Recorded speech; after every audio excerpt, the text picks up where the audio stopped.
Kolar KSRTC bus ನಿಲ್ದಾಣದಲ್ಲಿ ಮತ್ತೊಂದು ಹಗರಣ. ಸಾರ್ವಜನಿಕರ ಮಲಕ್ಕೂ ದುಪ್ಪಟ್ಟು ಹಣ ವಸೂಲಿ ಮಾಡುವ ದಂಧೆ. ಮಾನ ಮರ್ಯಾದೆಯಿಲ್ಲದೆ ದುಪ್ಪಟ್ಟು ಹಣ ವಸೂಲಿ ಮಾಡುವ ದಂಧೆ.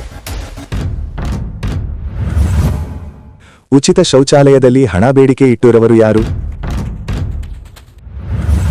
ಶೌಚಾಲಯಕ್ಕೆ 3 ರೂಪಾಯಿ ಇದ್ದರೆ ತೆಗೆದುಕೊಳ್ಳೋದು 10 ರು. ಬಲವಂತವಾಗಿ 10 ರೂಪಾಯಿ ವಸೂಲಿ ಮಾಡುವ ಬಕಾಸುರರು. ಯಾವುದೇ ಕಾರಣಕ್ಕೂ ರೀಟೆಂಡರ್ ನೀಡಬಾರದೆಂದು ನಿರಂಜನ್ ಮನವಿ.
ನನ್ನ ಹೆಸರು ನಿರಂಜನ್ ಅಂತ, ಜೈ ಭೀಮ್ ದಲಿತ ಸೇನೆ ರಾಜ್ಯಾಧ್ಯಕ್ಷರು.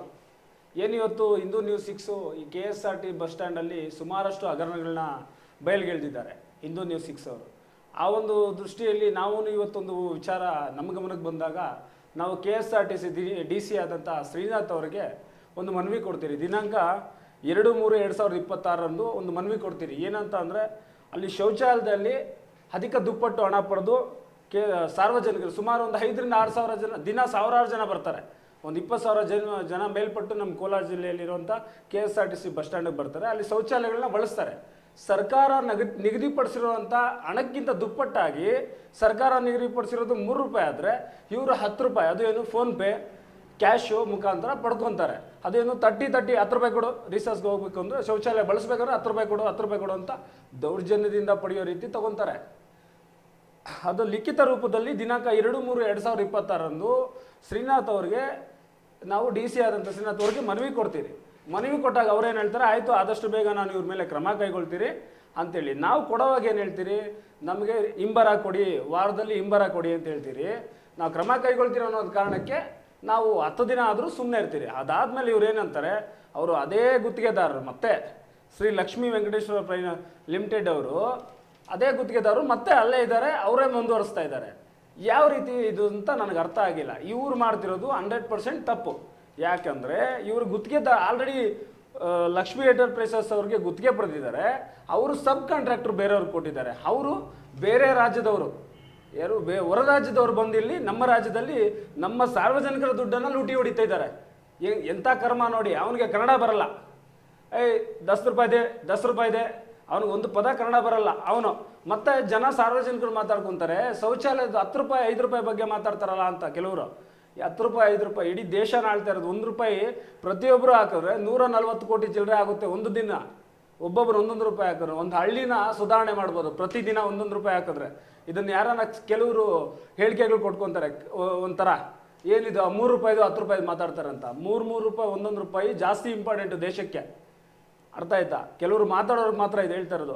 ಆದರೆ ನಮ್ಮ DC ಅವರು KSRT DC ಅವರಾದಂಥವ್ರು ಇವ್ರ ವಿರುದ್ಧ ಏನಾದರೂ ಕ್ರಮ ಕೈಗೊಂಡಿಲ್ಲ ಅಂದರೆ 100% ನೀವು ಇದ್ರ ಪಾಲ್ದಾರ ಅಂತೇಳಿ ನಾವು ಲೋಕಾಯುಕ್ತ ಕಂಪ್ಲೇಂಟ್ ಕೊಡ್ತೀರಿ. ಇದ್ರ ಜೊತೆಗೆ ನಿಮ್ಮ ಇಲಾಖೆ ಮುಂದೆ ಧರಣಿ ಹಾಕ್ತೀರಿ. ನಿಮಗೆ ಕಪ್ಪು ಪಟ್ಟಿ ಧರಿಸಿ ನಿಮ್ಮ ಮೇಲೆ ಧರಣಿ ಕೂತ್ಕೊಂತೀರಿ. ಯಾಕಂದರೆ ಇವ್ರನ್ನ ಬ್ಲ್ಯಾಕ್ ಲಿಸ್ಟ್ಗೆ ಹಾಕಬೇಕು ಅಂತ ಮನವಿ ಕೊಟ್ಟಿದ್ದೀನಿ. ಮನವಿ ಕೊಟ್ಟಿದ್ರು ನೀವು ಕ್ರಮ ಕೈಗೊಂಡಿಲ್ಲ. ಎಷ್ಟು ಮಟ್ಟಿಗೆ ಸರಿ? ನಾನು ನ್ಯಾಯದ ಪರ, ನಾನಿದ್ದಾಗ ಯಾವುದೇ ಒಂದು ಸಣ್ಣ ತಪ್ಪು ನಾನು ಒಪ್ಪಲ್ಲ ಅಂತ ಹೇಳ್ತೀರಲ್ಲ, ಇದು ಎಷ್ಟು ದಿನ ಆಯಿತು?